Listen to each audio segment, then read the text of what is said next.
எல்லோருக்கும் வணக்கம். பணம் வருதுனாவே நம்ம பல காட்டத்தான் செய்வோம் நண்பர்களே. அது ஷேர் மார்க்கெட்டுக்கு பொருந்தும். நேற்று பாருங்க, எஃப்ஐஸ் மாதத்தின் கடைசி நாள் சந்தோஷமா இருங்கய்யா எல்லாரும் அப்படின்னு சொல்லி 3568 கோடி பணத்தை உள்ள போட்டிருக்காங்க.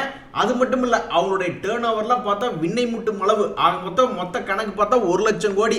கவர்மெண்ட்டுக்கு சந்தோஷம் தான், நல்ல இன்கம் வந்திருக்கும் சார்ஜஸ் வழியா. ஸோ ஷேர் மார்க்கெட் இப்போ பணம் உள்ள வந்த சந்தோஷத்தில் கொண்டாட்டத்தில் இருக்கு. இன்னைக்கு கூட மார்க்கெட் 247 பாயிண்ட் மேலே ஏறித்தான் இருக்கான். ஆனாலும் சத்திய சோதனை தான் சில நண்பர்களுக்கு. அவங்க நல்ல ஷேர்ஸ் தான் வாங்கியிருக்காங்க, இருந்தாலும் கும்பா பாடிட்டு இருக்கான். இங்க பாருங்களேன், இப்போ நம்ம பார்க்கக்கூடிய இந்த ஹெச்டிஎஃப்சி பேங்க் அப்படின்ற ஷேர் இன்னைக்கு 1% ஏறி இருக்கான். ஆனா வருஷ ஸ்டார்டிங்ல இருந்து பாருங்க இறங்கி இருக்கான். இந்த ஐடிசி ஷேர் அவனும் ஒரு நல்ல ஆள் தான். ஆனா அவன் என்ன நினைச்சானோ, அவனும் 480 ரூபாயில இருந்து இந்த வருஷம் ஸ்டார்டிங்ல இருந்து இப்ப பார்த்தோம்னா 411 ரூபாயில இருக்கான். அதுவும் கடந்த 20 நாட்களா படுத்த படுக்கையா ஒரே இடத்துல தான் இருக்கான். ஸோ இதில் யாரை சொல்லியும் குத்தம் இல்லை. நம்ம எடுக்கக்கூடிய ஷேர் நல்ல ஷேர் தான், நல்ல மார்க்கெட் தான். மார்க்கெட்டும் மேலே ஏறிட்டு தான் இருக்கான். இருந்தாலும் தனிப்பட்ட முறையில் தாக்குதல் நடத்தி கீழே இறக்கி விட்டு அதுக்கு ஒன்றும் பண்ண முடியாது. நல்ல ஷேர் அப்படின்ற பொழுது அதை பெசாமல் கையில் தான் வச்சுருந்தாகணும், ஏவரேஜ் பண்ணித்தான் ஆகணும். டைம் சரி இல்லைன்ட்டு போக வேண்டியதுதான். நண்பர்களே, யாருக்காவது இந்த சவுத் இந்தியன் பேங்க்னுடைய ரைட்ஸ் என்டர்டெயின்மெண்ட் உங்களுக்கு வந்துச்சான்னு பாருங்க. மார்ச் 6ஆம் தேதிக்குள்ள வரும். அப்பதான் நம்மளால ஒன்னா அதை விற்க முடியும், இல்லைன்னா அதுக்கு மேலும் அதிகமாக பணம் கட்டி அதுக்கு நார்மல் ஷேருக்கு அப்ளை பண்ண முடியும். அதே மாதிரி இந்த பஜாஜ் ஆட்டோ பைபேக் அப்படின்றதுக்குலாம் இன்னும் டேட் இருக்கு. அவங்களுடைய ரெக்கார்ட் டேட் முடிஞ்சிருச்சு. எப்போ அவங்க பைபேக் பண்ணலாம் அப்படின்ற டேட் இன்னும் ஆரம்பிக்கல. நண்பர்களே, வேற லெவல் ஐபிஓ அப்டேட் இருக்கு. அதாவது நீங்க இப்ப சமீபத்தில் முடிஞ்ச எக்ஸிகாம் டெலி சிஸ்டம்ஸ்க்கு உங்களுக்கு ஒரு வேலை கிடைக்குது அந்த ஐபிஓ அப்ளை பண்ணி அப்படின்னா அது வேற லெவல். அதாவது அடுத்த வாரம் செவ்வாய்க்கிழமையில லிஸ்டிங் காமிக்குது. லிஸ்டிங் காமிக்கும் போது எவ்வளவு சம்பாரிச்சு கொடுக்கும்னா ஆல்மோஸ்ட் 106%. வேற எந்த ஐபிஓக்கள் இப்போதைக்கு ஓப்பன் ஆயிருக்கு அப்படின்னு பார்த்தோம்னா இந்த பாரத் ஹைவேஸ் அப்படின்ற ஒரு ஐபிஓ ஒன்று ஓப்பன் ஆயிருக்கு. இந்த பாரத் ஹைவேஸ், இந்த பாரத் ஹைவேஸ்னுடைய கிரே மார்க்கெட் பிரீமியம் என்ன போயிட்டு இருக்கு அப்படின்னு பார்த்தோம்னா பெருசாக ஒன்றையுமே காணும். அவன் என்ன ரேட்டு அந்த ரேட்டுக்கு தான் லிஸ்ட் ஆகும் அப்படின்ட்டு. ஆனால் இதுக்கு முன்னாடி வந்திருக்கிற இன்விட்ஸ் எல்லாம் பார்த்தீங்கன்னா பவர் கிரிட் இன்ஃப்ராஸ்ட்ரக்சர் இன்வெஸ்ட்மெண்ட் ட்ரஸ்ட்டோட 100 ரூபாய்க்கு வந்தா 140 ரூபா வரைக்கும் வந்தான். அதே மாதிரி இன்னொரு ரைட்ஸ் வந்தது, அவனுக்கு கீழே இருந்து நல்லா மேல் நோக்கி வந்தான். இவன் ஒருவேளை 100 ரூபாயிலிருந்து 140 ரூபா வருவானா அப்படின்றது தெரியல. பட் கிரே மார்க்கெட் பிரீமியம் எதையும் ப்ரெடிக்ட் பண்ணல, அதே ரேட்டுக்கு தான் லிஸ்ட் ஆகும் அப்படின்ற மாதிரி இருக்கு. அடுத்து நம்ம பார்க்கக்கூடிய இந்த முக்கா புரோட்டீன்ஸ் அப்படின்றது நேத்து ஓப்பன் ஆயிருக்கு. மார்ச் 4ஆம் தேதி வரைக்கும் ஓப்பனா இருக்கு. இதுல என்ன ஒரு சாராம்சம், இதுல ஏதாவது ஒரு அதிசயம் நடக்குமா? முக்கா புரோட்டீன்ஸ் ஏன்னா அதனுடைய ரேட்டே 28 ரூபா தான். அப்படி இருக்கும்போது இவனுடைய கிரே மார்க்கெட் பிரீமியம் என்ன சொல்லுது அப்படின்னு பார்த்தோம்னா இவனும் பணத்தை டபுள் பண்ணி விடக்கூடிய வாய்ப்பு இருக்கிறதா காமிச்சுக்கிறான். ஆனால் உண்மையிலேயே சொல்கிறேன், ஷேர் மார்க்கெட்டில் சில ஷேர்களை நம்ம கணிச்சு வாங்கி அது கூட 5% 10% போராடுறதுக்கு இந்த மாதிரி நல்ல நல்ல ஐபிஓக்கள் அப்ளை பண்ணி எவனாவது ஒருத்தன் கிடைச்சுன்னா கூட டபக்குன்னு பணத்தை டபுள் பண்ணி விட்ருவான். நம்ம மினிமம் எப்படி 10,000 15,000 ரூபாய்க்கு அப்ளை பண்ணுற மாதிரி இருக்கும்.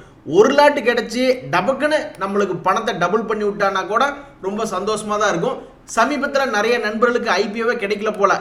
ஐபிஓ கிடைச்சதுன்னு சொல்லி லிஸ்ட் போட்ட ஆளு ரொம்ப ரொம்ப கம்மி.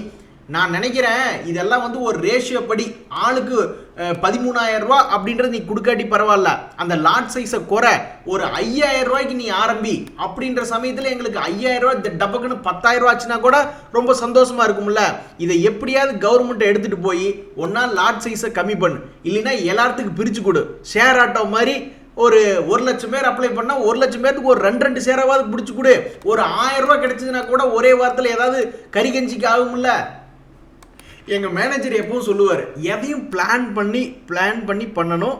மாதத்தினுடைய முதல் நாள்லேயே அவர் கேட்குற கேள்வி என்னென்னா, யாராவது லீவ் போடுற மாதிரி இருந்தால் தயவு செஞ்சு இப்போயே சொல்லிடுங்க அப்படின்ட்டு. அதே மாதிரி தான் இந்த மாதத்தில் என்னென்ன நாள் லீவ் வருது அப்படின்னு பார்த்தா ட்ரேடிங் ஹாலிடே அப்படின்றது 2 நாள் இல்லை 3 நாளைக்கு வருகிறது. ஆல்மோஸ்ட் 8 மார்ச் ஃப்ரைடேக்கு ஒன்று, அதாவது செட். ஆஹா, இந்த மாசத்துல 3 நாள் லீவு, 3 நாளுமே யோகமான நாளா வருதே. 8ஆம் தேதி லீவு, சந்தோஷம்.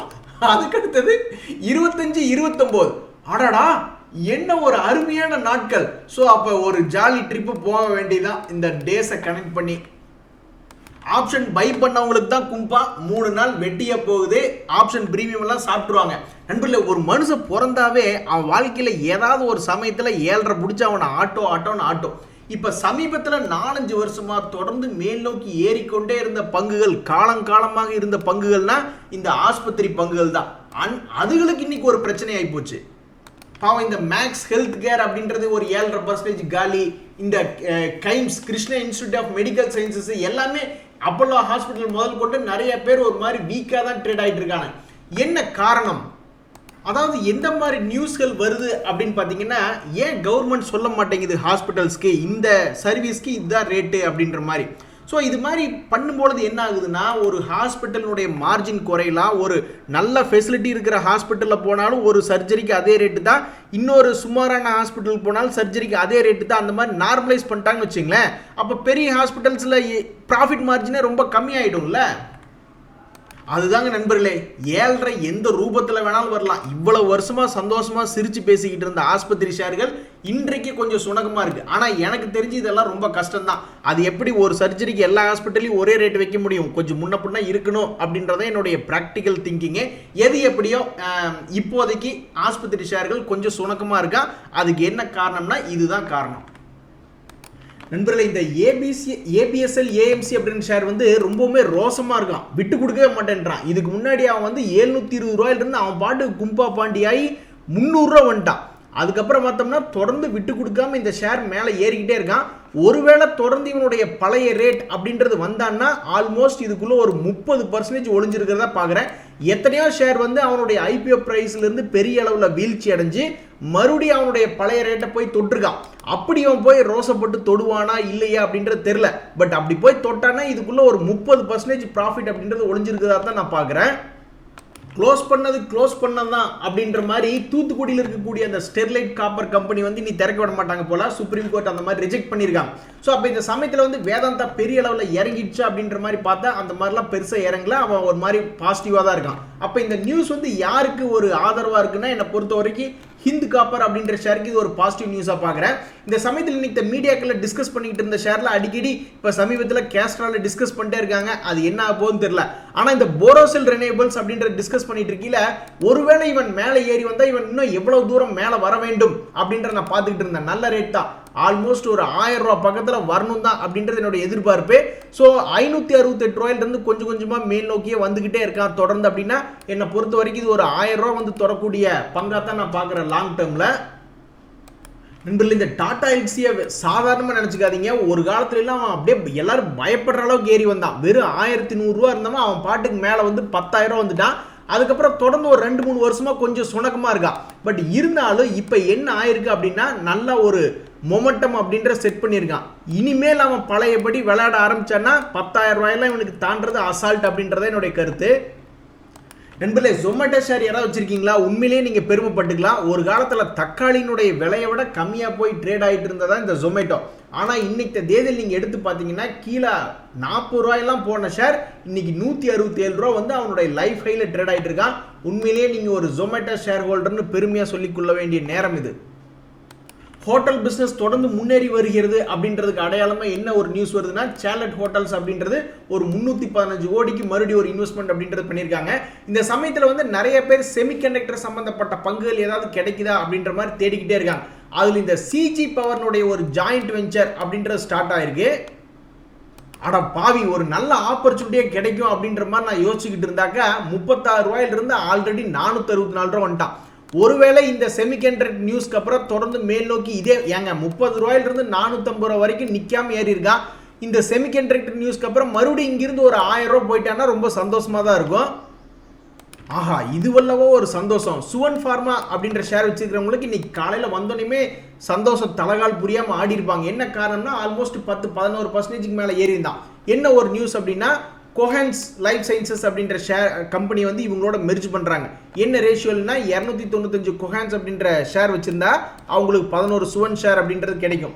இந்த சமயத்தில் இந்த நியூஸ் வெளியே வந்ததுக்கப்புறம் ஆல்மோஸ்ட் 10% நேற்று தூங்க போகும்போது சும்மா தூங்க போயிருப்பாங்க. 1 லட்ச ரூபா கையில் இருந்திருக்கும். அந்த 1 லட்ச ரூபாயினுடைய மதிப்பு இன்னைக்கு காலையில் வந்தோடனே 1,10,000 ஆயிடுச்சு.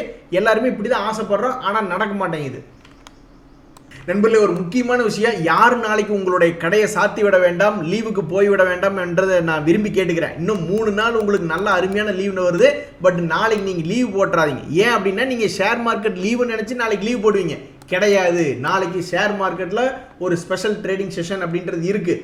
ஸோ பிஸ்னஸ் கண்டினியூட்டி செக் பண்ணுறதுக்காக இவங்க வந்து செகண்டரி சைட்லேருந்து ரன் பண்ணி பார்க்குறாங்க.